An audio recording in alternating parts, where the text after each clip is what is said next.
welcome to this week's video. Now in this week's video I'm going to do something that I've not really done before in one of my videos. I'm going to talk about something slightly current, a current affair, an issue that affects musicians. Well, not exactly musicians, it's affecting venues in the UK. Now the issue is lots of grassroots venues in the UK, so I guess that definition means smaller venues that artists like me would like to hire to play in, are struggling because it's not a viable business model. There's lots of things with taxes. I'm not exactly sure of all the reasons, but there's lots of press about it, about why they're closing down. Now there's two reasons why I want to do this video. Firstly, there's been several things that keep cropping up on my Facebook feed about this, and secondly, I've just done a gig at one of these venues, and I think they call it in business a compliment sandwich. So I'm going to start with something good, then I'm going to go on to the bad bit in the middle, then I'm going to do the other bit of the sandwich, the other bread good bit at the end. So to start the first bit of the compliment sandwich, I have played in a venue this week, and I'm going to name the good venue. So I live in the UK on the south coast near a city called Brighton. Here it is on the map. This is for people who don't live in the UK, or maybe you do but just don't know where Brighton is. And the venue I played this week is called the Brunswick. It's actually in Hove. Brighton and Hove are kind of combined as a city. I've done about 5 gigs at this venue, and their communication has been fantastic. They have a very good rate to hire the venue. They publicise it for you. You can pay a bit more to get more of their kind of publicity machine working, whatever you can afford to do. You can set your own ticket price. You get a sound engineer and a good PA. We had a really good sound this week. Thank you very much, Tom, who was on sound. And it's Jake who I deal with there.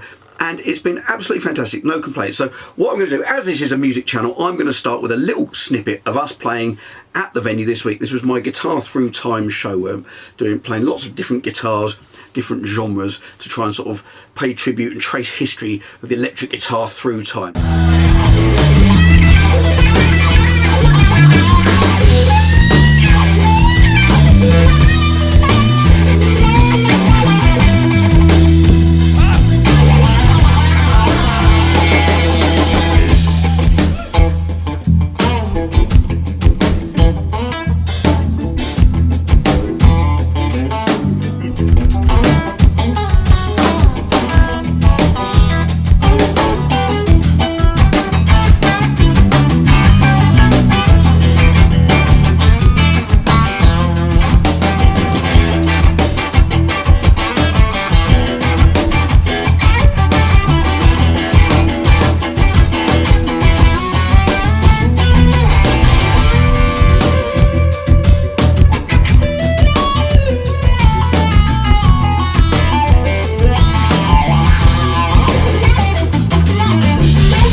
Sweet time, I'll give it back to you one of these days. I didn't mean to take you for your sweet time. Give it back to you one of these days. I wanna see you in this world. See you on the next one. Don't be late. Don't be late. I'm a voodoo child, voodoo child. Lord knows I'm a voodoo child.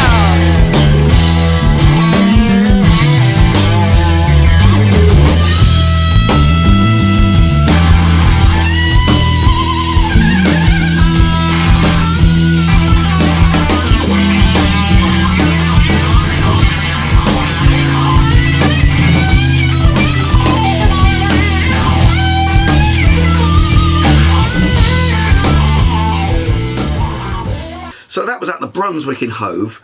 Check them out, have a look at their website. They have music all the time. The only downside with the Brunswick is they're so good, and they're so good with their communication that it's difficult to get a date in there because they're so booked up in advance, because lots of people want to use the venue, which is a good thing.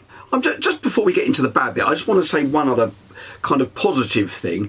Another issue that venues have is, even long-standing venues, they can have a new block of flats or something similar built next door to them, residents then move in and then complain about the noise, knowing full well they've moved next to a long-standing venue.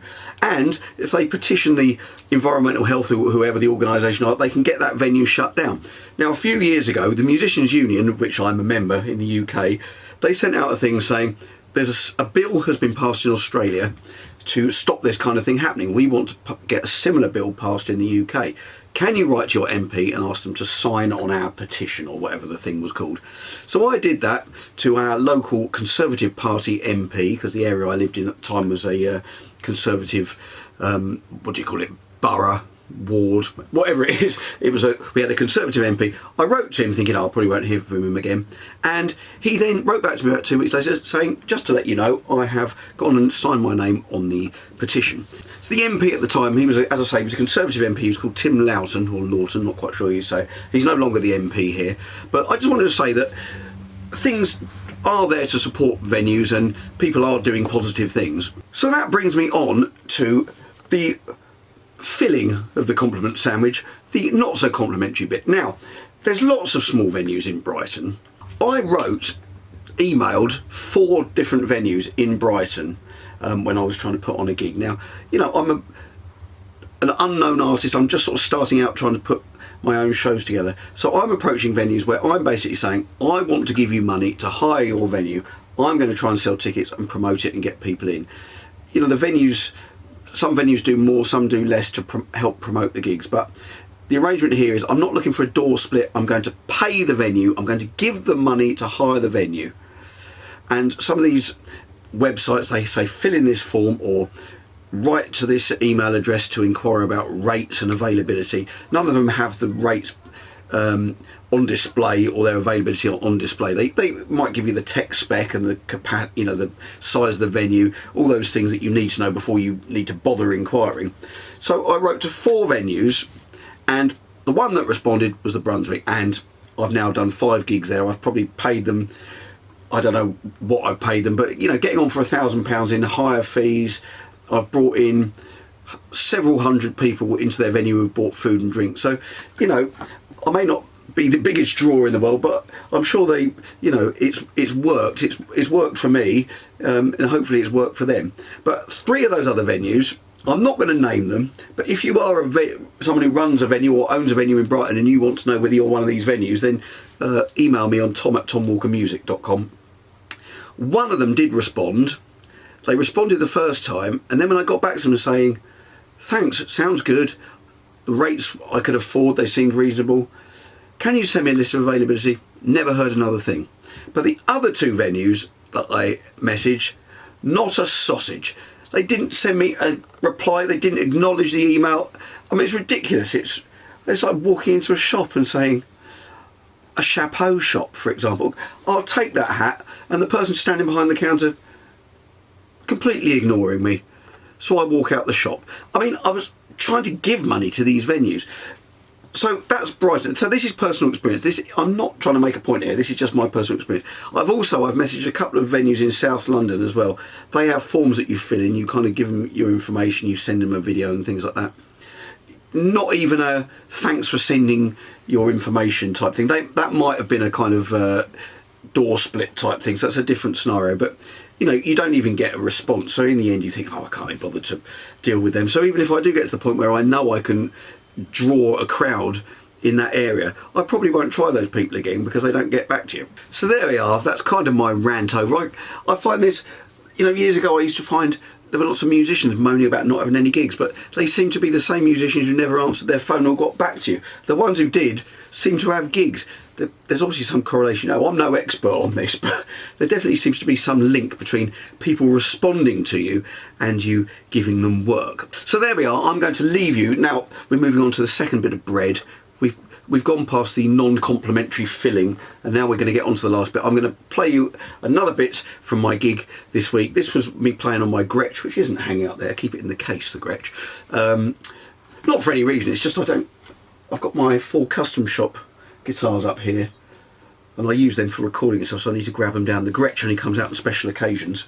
But we did a couple of Brian Setzer songs, so this was kind of his version of Blue Moon of Kentucky, but I did it vocally as well, so I'm going to leave you with a bit of that. Hope you enjoyed the video. Hope it wasn't too controversial. I'm not trying to make a point. I'm just stating what's happened to me, making an observation. I bring out new videos 7 PM UK time every Friday, so I hope to see you next week.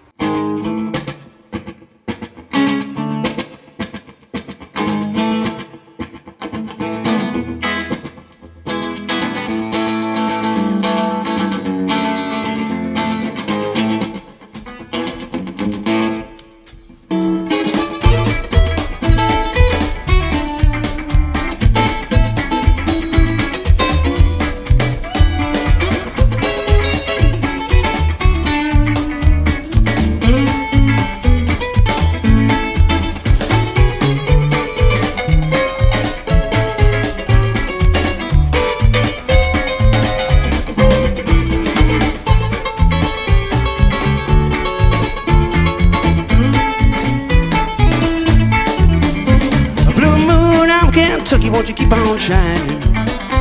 Shine on the one that's gonna leave me blue. The moon of Kentucky, won't you keep on shining?